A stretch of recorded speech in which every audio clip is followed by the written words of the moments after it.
마태복음 35장을 같이 강의하면서 통독을 하겠습니다. 35장의 제목은 12지파의 완성입니다. 12지파의 완성이라는 얘기는 드디어 때가 참에 하나님께서 3대 세 번째 족장인 야곱을 통해서 12지파의 뿌리가 되는 12아들을 허락하는 것을 우리가 볼 수 있어요. 그래서 이게 이제 신약에는 어떻게 이것이 또 신약적으로 대비되냐면은 마태복음에 보면 4장에서 이제 예수님께서 제자들을 부르기 막 시작하죠. 어부들도 부르고 한 동네에서 7, 8명도 부르고 막 불러 모읍니다. 그러고 나서는 5장에서 우리가 잘 아는 산상수훈, 먼저 교리 설교를 쭉 합니다. 그 다음에 6장, 7장에서는 막 기적과 이적을 데리고 다니면서 시청각 교육을 합니다. 그러고 나서 이제 예수님을 비롯한 그 제자들에 대해 약간의 어려움이 온다는 것도 보여줍니다. 그러고 10장에 가서 제자들을 임명하는 것을 볼 수 있어요. 그때 몇 명입니까? 12명. 그래서 이 12지파의 완성은 신약시대에 가서 12사도로 그것이 그대로 완성이 됩니다. 그러면 나중에 보면 신약시대에 70인 파송 문제는 무엇이냐? 나중에 출애굽기 이후에 보면 70장로 제도가 있습니다. 그래서 신약과 구약은 눈으로 보는 역사적 계시와 우리가 이성과 지성으로 믿는 교리적 계시가 완전히 대비됩니다. 그래서 구약의 이스라엘의 역사를 우리가 확실히 안다면 신약시대의 교리 설교가 그렇게 어렵지 않습니다. 할례는 세례로 갖고 또 그 원리는 출애굽기 12장에 나왔던 그대로 로마서로 그대로 갔습니다. 그래서 그런 맥락에서 이 35장은 드디어 하나님의 때가 차서 야곱을 이스라엘이라 이름을 드디어 부르기는 일찍 불렀죠. 그러나 하나님께서 부르시는, 인정하시는 그런 사건이 이 35장에 나옵니다. 소제목은 12지파의 완성이다. 하나님이 야곱에게 이르시되 일어나 베델로 올라가서 거기 거주하며 내가 내 형 에서의 낯을 피하여 도망하던 때에 내게 나타났던 하나님께 거기서 제단을 쌓으라 하신지라. 정해진 장소로 가라는 겁니다. 그래서 우리가 구약에 제사의 3대 요소가 있습니다. 첫째는 제사장이 있어야 됩니다. 신약에는 우리입니다. 두 번째는 제단이 있어야 됩니다. 알터라고 하는데요. 제단이 있는 게 나중에 구약에는 성전과 성막과 성전으로 가죠. 그 안에 제단이 있죠. 번제단도 있고 이제 법궤도 있고. 그래서 그 제단에 그 장소에 가서 제사를 드려야 되는 겁니다. 지금 이제 족장 시대니까 돌단이든 뭐든 짐승을 잡아서 불태울 만한 제단을 쌓라는 겁니다. 그게 제단 알터입니다. 세 번째는 제물이 있어야 됩니다. 제물이 없이 하나님 앞에 나갈 수가 없습니다. 하나님 앞에 제물 없이 나가면 우리가 죽습니다. 왜냐하면 우리가 죄인이기 때문에 하나님의 빛의 앞에 나가면 그냥 스르르 그냥 소멸돼 버립니다. 그게 이제 죄된 세상에 나중에 하나님께서 불심판하는 것이 그 마지막의 클라이맥스죠. 그래서 우리는 제물을 가지고 가야 제물이 대신 타고 우리가 사는 겁니다. 용서받고. 그러면 신약에서 제물은 무엇이냐? 예수님의 십자가입니다. 십자가의 보혈. 그래서 그것이 꼭 있어야 되고 신약의 제단은 교회가 아닙니다. 신약의 제단은 우리 마음입니다. 그래서 너희 마음에 하나님이 계시는 전인 줄을 성전인 줄 알지 못하느냐 하고 마음을 잘 간수하라고 로마서의 바울이 통해서 기록을 한 것을 볼 수 있어요. 3요소 신약의 제사가 신약에는 예배로 왔기 때문에 그걸 그대로 구약을 참 공부하면 할수록 하나님의 이런 역사적인 눈에 보이는 계시가 얼마나 명확하게 드러나는지 우리가 알 수 있습니다. 그래서 드디어 이제 이런 연단과 환난 가운데 도저히 여기서 야곱이 살 수가 없습니다. 이게 이제 환경적인 섭리죠. 그래서 하나님께서 우리를 섭리하는 방법은 환경을 통해서 또 성경과 말씀인 성경과 설교인 말씀을 통해서 그 다음에 세 번째는 교회를 통해서 교회 안에서의 교제를 통해서 우리를 인도하는 걸 볼 수 있어요.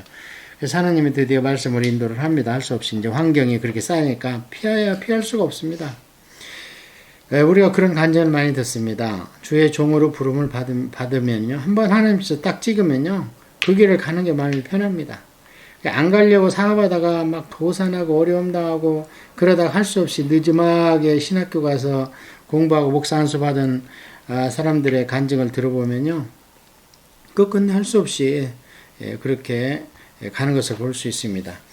야곱이 이에 자기 집안 사람과 자기와 함께한 모든 자에게 이르되 너희 중에 있는 이방 신상들을 버리고 자신을 정결하게 하고 너희들의 의복을 바꾸어 입으라.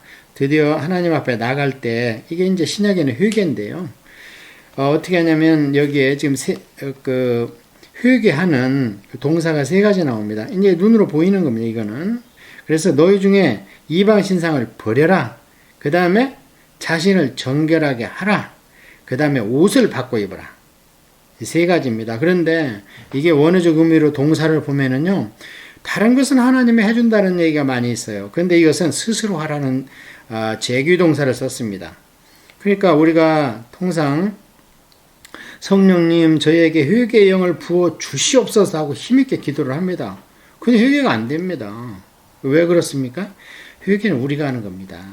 우리가 시작하면 성령님이 우리의 마음에 도움을 주실지언정 우리가 입을 딱 다물고 앙 다물면서 그냥 듣기 좋게 성령님 회개의 영을 부어주세요 해놔버리면 참 죄가 해결이 안 되는 게 지금 누구 탓으로 돌린 겁니까? 성령님한테 하나님한테 돌려버리는 거예요. 그러고 자기 할 일 다 하는 겁니다. 그래서 여기에 제규동사 스스로 우리가 이것을 수동적으로 해야 됩니다. 그래서 우리가 평양 장대인교회에서 회개가 일어날 때에 하나님하고 막 부흥성을 하고 기도를 하는데 그 회개에 입을 앙당 물고 있던 자기 죄를 길선조 목사님이 확 터뜨렸죠. 그 자기 친구 장로가 돌아가시면서 100원을 맺겠습니다. 그러면서 우리 식구들을 잘 돌아보라고 했는데 그 돈을 닦아먹었어요. 뭐 급한 일이 있었겠죠. 이유야 왜 없겠습니까? 그런데 할 수 없이 미망인 앞에, 교회 앞에, 회중 앞에 그 자기의 아픔을 터뜨렸습니다. 그냥.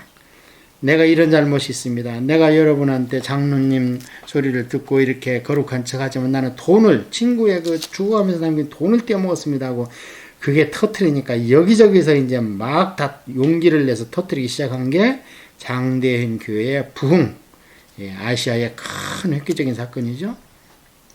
그래서 이 회개에 대해서 스스로 제규동사를 썼다는 것을 우리가 명심해야 되는데 3요소가 이방신상을 버려라. 이게 이제 오늘날 우리가 이방신상의 교회 안에는 없지요? 그래서 우리 해결됐다. 천만에요. 이 이방신상을 버리라는 게 우상을 버리라는 건데요. 이 우상은 신약시대에는 무슨 부처나 알라를 버리라는 게 아닙니다. 뭘 버리냐면 탐심을 버리라는 거예요. 하나님보다 더 좋아하는 탐심을 버려라. 그 다음에 정결하게 하라. 그러면 자복하라는 거죠. 옷을 바꿔 입어라. 세상의 옷을 입지 말고 예수의 옷을 입어라. 예수님으로 말미암아 보혈로 씻긴 하얀 세마포를 입어야 그래야 밖에서 보시는 하나님이 그나마 정결하게 본다. 그렇게 세 가지 요소를 우리가 볼 수 있습니다. 어쨌든 본문으로 돌아가면요. 이방 신상들이 있다는 겁니다. 지금 이 중에. 첫째는 나일이 들어보임을 가져왔죠. 두 번째는 세겜에서 그 하몰의 집안을 멸하고 나서 재물이나 물건이나 뺏어올 것이지 그 아내들, 자녀들 다 데려다가 종 만들었는데 그 마음속에 그들이 섬기는 신을 억지로 뺏을 수 있습니까? 회개하고 스스로 돌아오지 않는 한 이 종교의 영은요, 가장 마지막에 휘어잡을 수 있는 게 종교의 영입니다. 그래서 이 당시에 이게 아주 잘못됐던 거죠. 거기 가나안 땅에서. 그래 많은 게 세겜족의 세겜 이방 신들이 가나안 신들이 섬기는 것들 막 다 버려버려라. 자, 그리고 우리가 일어나 베델로 올라가자. 내 환난 날에 내게 응답하시고 내가 가는 길에서 나와 함께 하신 하나님께 내가 거기서 제단을 쌓으려 하노라 하매 그들이 자기 손에 있는 모든 이방 신상들과 자기 귀에 있는 귀고리들을 야곱에게 주는지라. 야곱이 그것을 세겜 근처 상수리 나무 아래에 묻고. 그래서 그런 것들을 이제 다 내놨는데 여기서 우리가 보면 귀고리를 떼어내라는 겁니다. 그래서 이 귀고리가 오늘날 우리 그 믿든 안 믿든 간에 그 여자들이 장식을 하는 귀고리를 그러면 떼내야 됩니까? 그거 아닙니다. 이 당시에는 그 귀고리에 문양을 새겨 넣어가지고 누가 보든 나는 이런 신을 섬기고 있다 하고 이제 우상 믿는 사람들끼리는 자랑거리죠, 오히려 그게. 그래서 이제 부적의 역할을 했다는 겁니다, 이게. 그러니까 이렇게 회개하고 돌이킬 때에 귀고리가 있으면 안 되죠. 너 회개 안 했구나. 딱 금방 아니까. 그래서 상수리 나무 아래에 묻었습니다. 이게 이제 원래 그 아브라함이 여기서 장막을 쳤던 데 아닙니까? 세겜 그 상수리 나무 묻고 그들이 떠났으나 하나님이 그 사면 고울들로 크게 두려워하게 하셨으므로 야곱의 아들들을 죽여가는 자가 없었더라. 지금 소문이 다 퍼졌는데 그런데 그들이 두려워 누가 했습니까? 하나님의 군사가 했죠. 마하나임 하나님의 군대가 두렵게 했습니다. 마치 바빌론 포로 생활에서 돌아올 때 5개월간은 그 여정 가운데서 에스라가 그 페르시아군의 아무런 도움도 받지 않고 거절하잖아요. 그러고 왔는데 별탈 없이 돌아와서 세어보니까 모든 물건들이 떠날 때 있던 그대로 있다는 거. 근데 도적이나 산적을 만나지 않았다는 거지요. 누가 했어요? 하나님이 그렇게 하신 겁니다. 그래서 이 죄 이런 거를 상수리 나무 아래에 묻어 완전히 잃어버려라. 옛날에 한번 저도 이렇게 기도 중에 이제 죄 목록을 써가지고 묻은 적이 있습니다. 그런데 이제 비가 와가지고 그게 아무래도 또 들쳐낼 것 같아요. 그래서 또 비 맞고 가가지고 더 깊이 파묻은 적이 있는데 이 말씀 때문에 이제 여기를 묵상하다가 묻어버려야 되겠다. 그런데 이제 나중에 신약 시대까지 올 필요도 없이 레위기에 가면은 이제 묻는 것보다는 태우는 게 더 낫습니다. 보니까 레위기에 보면 물로 씻든지 안 되면 그냥 불로 태워버려라. 그리고 불로 해서 완전히 죄를 그냥 없애버려라. 그래서 아직은 이제 여기는 묻는 시대고 나중에는 이제 태워버리는 시대죠. 그리고 이제 도말하는 시대가 옵니다. 도말이라는 것은 이제 초벌칠하고 덧칠하고 해가지고 아예 흔적조차 기억이 안 나도록 그렇게 해버리는 거죠. 야곱과 그와 함께한 모든 사람들이 가나안 땅 루스 곧 베델에 이르고 드디어 도착했습니다. 지금 가나안 땅에 와서 10년간을 세겜에서 자리 잡고 살았던 겁니다. 벌써. 그러니까 하나님하고 약속했던 것이 30년이 지났습니다. 그런데 하나님께서 이제 딱 돌아오니까요. 모든 걸 다 그냥 잃어버려요. 과거를 묻지 않아 하나님께서는 복을 못 줘서 안달이세요. 자, 그래서 그가 거기서 제단을 쌓고 그것을 엘베델이라고 불렀으니 이는 그의 형의 낯을 피할 때 하나님이 거기서 그에게 나타나셨습니다. 이제 베델이 뭐냐면 엘이 하나님입니다. 항상 그 구약을 읽을 때 엘, 아도나이, 엘 이제 하나님을 뜻해요. 근데 엘 베델 이제 베델은 벳은 집이라는 뜻이잖아요. 우리가 베들레헴 그러면 떡집 뭐 이렇게. 그러니까 베델 그러면 하나님의 집이라는 뜻이에요. 엘베델 그러면 하나님 집의 하나님. 그러니까 그 얘기는 뭐예요? 그냥 말만 하나님의 집이 있을 수 있다는 거예요. 말만. 그런데 드디어 돌아와서 하나님한테 인정을 받고 하니까 하나님께서 엘베델 이렇게 부르도록 허락을 하신 거예요. 드디어 하나님 집에 하나님이 오신 겁니다. 리브가의 유모 두보라가 죽음에 그를 베델 아래에 있는 상수리 나무 밑에 장사하고 그 나무 이름을 엘론바굿이라 불렀더라. 갑자기 리브가가 나옵니다. 이제 여기 나와요. 마지막으로. 리브가는 지금 야곱의 어머니잖아요. 어떻게 된 건지 베델에서 야곱의 어머니를 돌보던 드보라. 지금 그 라헬이나 레아의 유모가 아닙니다. 20년, 30년 전에 헤어졌던 자기 어머니의 유모, 연세가 굉장히 많겠죠. 돌아가셔가지고 스스로 그걸 묻어줬는데, 그러고는 통곡을 합니다. 그래서 알론바굿이 뭐냐면 통곡의 상수리 나무 이런 뜻이거든요. 그래서 아마 이때 리브가가 혹시 이미 돌아가시고 없지 않은가. 그래서 이 리브가의 자기 어머니의 유모 같으면은 그 손자 야곱을 얼마나 이뻐했겠어요. 예, 그래서 아마 그런 게 리브가는 이 뒤로 안 나와요. 나중에 보면 이제 막벨라 굴에 이삭이 장사됐다는 얘기가 나오고 그 다음에 한참 뒤에 가가지고 거기에 리브가도 묻혔다. 뭐 이런 그 정도 나오는 게 다예요. 리브가에 대해서는. 갑자기 여기에서 자기 엄마의 유모가 이렇게 나타나면서 통곡을 하는 것을 볼 수 있어요. 야곱이 밧단 아람에서 돌아오며 하나님이 다시 야곱에게 나타나서 그에게 복을 주시고 하나님이 그에게 이르시되 내 이름이 야곱이지만은 내 이름을 다시는 야곱이라 부르지 않겠고 이스라엘이 내 이름이 되리라 하시고 그가 그의 이름을 이스라엘이라 부르시고 드디어 하나님이 이름은 이미 바꿔줬어요. 계명은 32장에서 끝났습니다. 그 씨름할 때 끝났는데 그 뒤로 계속 하나님이 야곱아 돌아와야지 베델로 야곱 그러시다가 드디어 모든 것을 다 회개하고 하나님한테 자복하고 제단을 쌓으니까 그래 인제 이스라엘이다 이렇게 부르시는 거예요. 인제 하나님께서.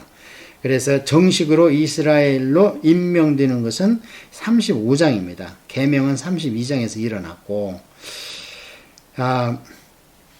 그래서 이제 여기서 부르시고를 원어로 보면 참 이제 이런 게 이제 원어로 보는 재미입니다. 그냥 하나님이 콜링이 아닙니다. 콜이 아닙니다. 원어로 보면 카라예요.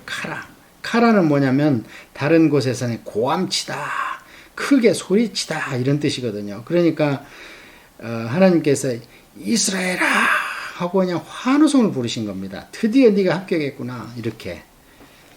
하나님이 그에게 이르시되 나는 전능한 하나님이라 생육하고 번성하고 한 백성과 백성들의 총회가 내게서 나오고 왕들이 내 허리에서 나오리라. 전능한 하나님, 이게 엘샤다이.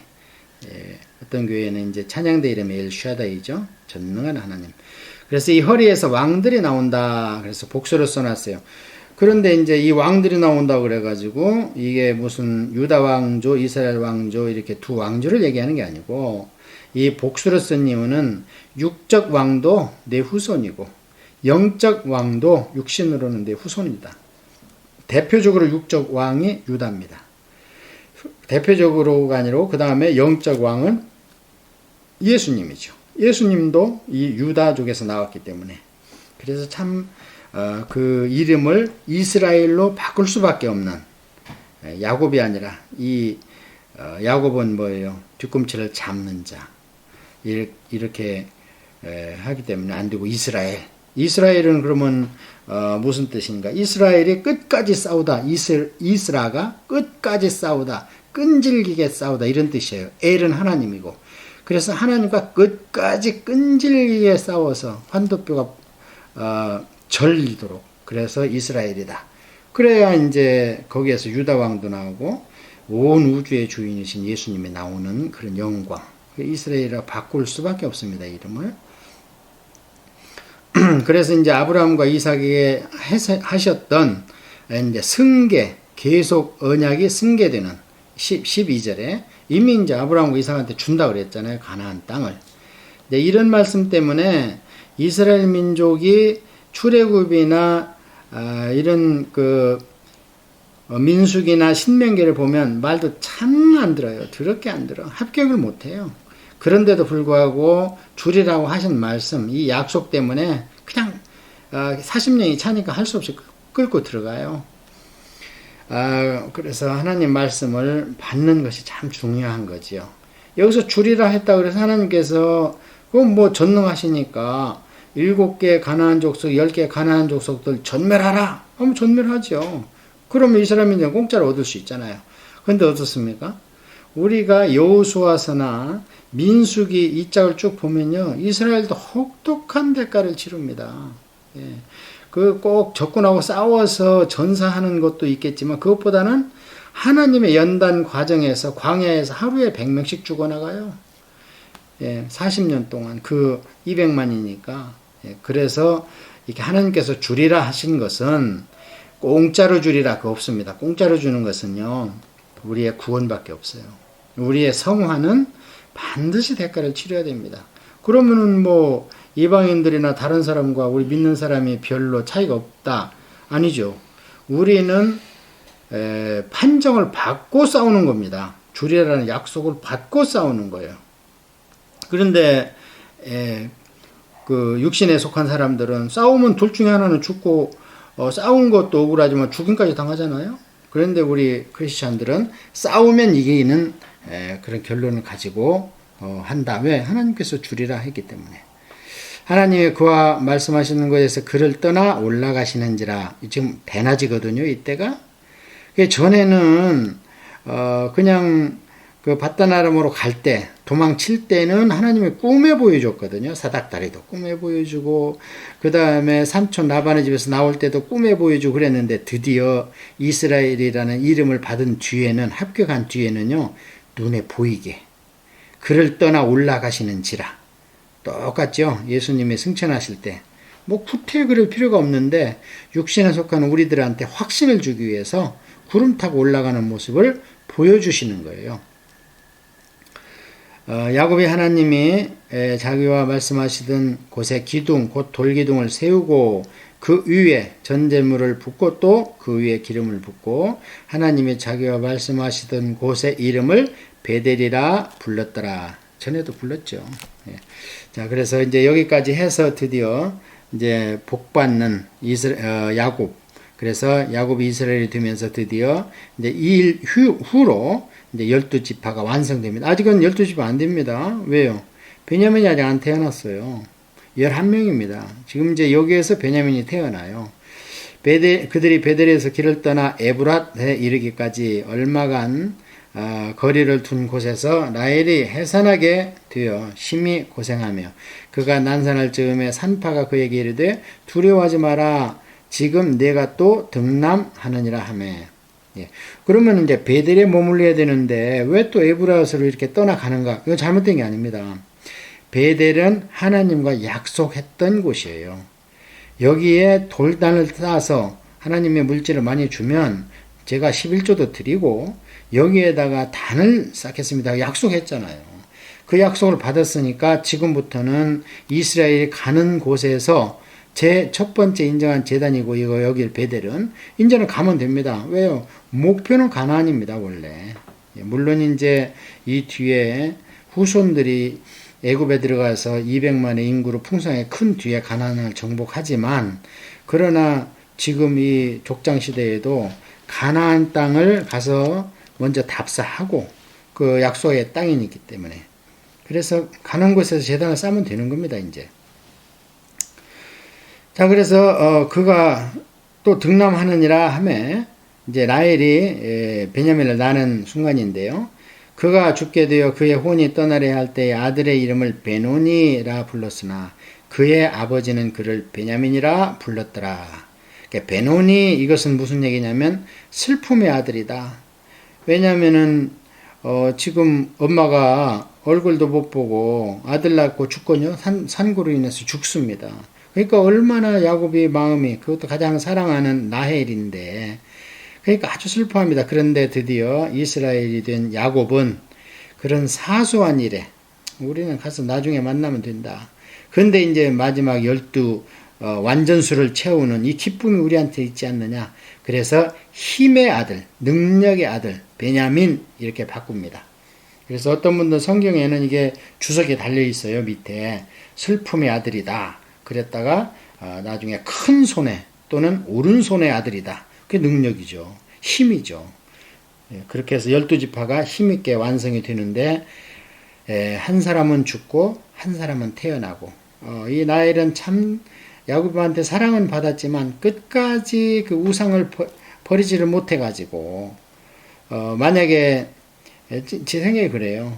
만약에 이제 또 자리 잡으면 그 드라범이 또 튀쳐나와서 이 베냐민을 또 물들일 수도 있는 겁니다. 야곱이 라헬의 묘에 비를 세웠더니 지금까지 라헬의 묘비라 일컬더라. 이스라엘이 다시 길을 떠나 에델망대를 지나 장막을 쳤더라. 그래서 지금 성지순례에 가면 라헬이 베들레헴에서 예루살렘으로 가는 길에 큰 돌무더기가 있습니다. 그리고 그 맞은편에 망대터가 있어요. 그래서 그것을 에델망대가 아닌가 그렇게 생각을 합니다.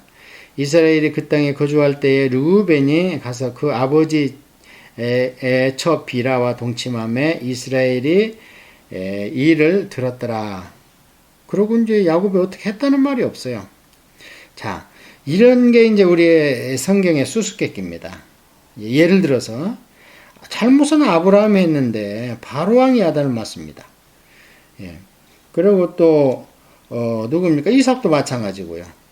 이 좀 편애하는 것 같지 않습니까? 그 여기도 지금 분명히 잘못했으면 아버지가 돼가지고 뭘 어떻게 뭐 빌하라든지 또는 자기 르우벤 어떻게 해야 되는데 안 합니다. 자, 왜 그랬을까요? 어차피 사람은 약점이 없는 사람이 없지요. 근데 하나님의 큰 구속사는 지금 어떻게 됩니까? 12지파를 완성해야 돼요. 그러다 보면 그 허물이 있는 놈도 있을 수 있고요. 또 지 엄마가 죽고 대신 태어나는 놈도, 슬픔과 기쁨이 함께하는 놈도 있고요. 그래서 예수님께서도 그 3년 동안 가장 신뢰하고 돈주머니까지 맡겼던 가룟 유다를 끝까지 버리지 않고 데리고 다니잖아요. 그 왜 그래요? 하나님의 구속사의 12라는 완전수를 끌고 가려니까 이런 아픔이 있는 거예요. 그래서 이 야곱이 나중에 49장에 보면 이제 돌아가시면서 12 아들을 앉혀놓고 축복하는 장이 나오는데 르우벤이 가장 먼저 나오겠죠. 장자니까. 근데 거기 보면 참 처음에는 기쁘게 나가요. 너는 내 기력의 시작이다. 너는 내 능력의 표시다. 너는 나의 장자다. 그러나 네가 물이 끓는 듯하여 어찌하여 그 비라오의 침대에 올라갔느냐 하면서 그 안타까움을 토로하는, 그거는 축복도 아니고 저주도 아니고 참 아버지가 중간 입장에서 하는 그런 예언을 우리가 볼 수 있는데, 문제는 아주 간단해요. 한 2, 3절 뿐이 아니에요. 다른데 유다나 레위나 이런 데는 참 나중에 후에 크게 쓸 지파에 대해서는 참 하실 말씀이 많아요. 하나님께서 야곱 입을 통해서. 근데 르우벤에 대해서는요, 이것 때문에 장자권도 뺏기고 영적 육적 다 뺏겨서 영적 장자권은 유다한테 가고 육적 장자권은 요셉한테 가고 막 이렇게 하는 것을 우리가 볼 수 있습니다. 그래서 우리가 하나님의 집에서 장로나 또는 목회자나 또는 구역장으로 일을 한다 하더라도 나 같은 놈이 그렇게 생각하면 약점이 있어요. 그거 알면 되는 거지. 자, 그 다음에 이제 22절에 보면요, 드디어 12지파의 완성이 나오는데요. 여기는 어머니 뱃속 어떤 어머니가 난 자식이냐라는 순서로 나열이 되어 있습니다. 이게 상당히 중요해요. 나중에 성막 시대에 가면 이동을 할 때도 같은 어머니 그 지파들을 같이 동서남북으로 같이 묶어줘요. 그리고 모자라는 데는 이제 남는 데서 조금 더 보태주고. 야곱의 아들은 12이라 어머니별로 모계별로 나열했습니다. 순서가 아닙니다. 이 순서로 외우면 안 됩니다. 레아의 아들들은 야곱의 장자 르우벤과 그 다음은 시므온과 레위와 유다와 이사갈과 스불론. 이사갈과 스불론은 아주 나중에 태어났잖아요. 라헬의 아들은 요셉과 베냐민이며 라헬의 여종 비라의 아들은 단과 납달리요. 레아의 아들 여종 실바의 아들들은 갓과 아셀이니 이들은 야곱의 아들들이요 밧단나라면서 그에게 낳은 자더라. 이 부분은 이제 나중에 창세기 49장에 보면 12아들이 열거되면서 예언장에 나옵니다. 야곱이 기랏 아르바의 마므레로 가서 그의 아버지 이삭에게 이르렀으니 기랏 아르바는 곧 아브라함과 이삭이 거류하던 헤브론이더라. 드디어 이제 아버지를 만나요. 그 어머니가 없습니다. 이삭의 나이가 180세라. 이삭이 나이가 많고 늙어 기운이 다하여 죽음에 자기 열조에게 돌아가니 그의 아들 에서와 야곱이 그를 장사하였더라. 180세인데요. 그러면은 이제 우리가 여기서 잠깐 돌이켜보면요. 아브라함은 175세에 돌아가셨죠. 예. 그렇고 이삭의 나이가 180세라면 이때 야곱은 180 빼기 60. 왜냐면 60에 낳기 때문에, 야곱을. 그래서 이때 120세가 됩니다. 그리고 헤어지고 나서는 최소한 어떻게 돼요? 20년 있었고, 여기서 10년 있었고, 막 이러다 보면 최소한 30년 이상. 예. 그렇게 이제 이삭이 노년에. 그런데 이제 큰아들 에서도 따로 살고 있고, 세겜에 가서.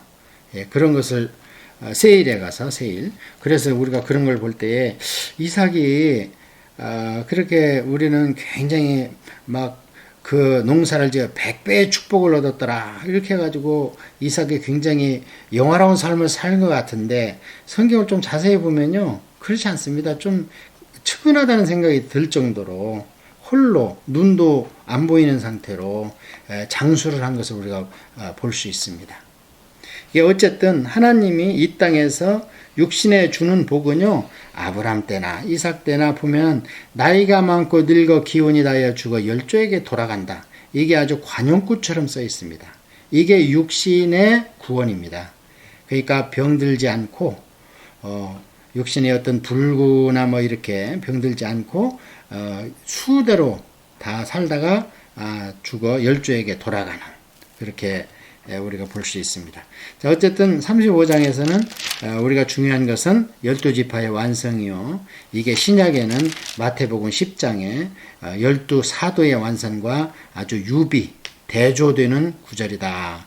이렇게 생각해서 드디어 이제 이때부터는 이제 막 하나님께서 이제 민족 형성이 이 12지파를 토대로 그래서 12지파가 나중에 보면은 천국의 12대문의 기록이 되는 그런 것을 우리가 볼 수 있습니다.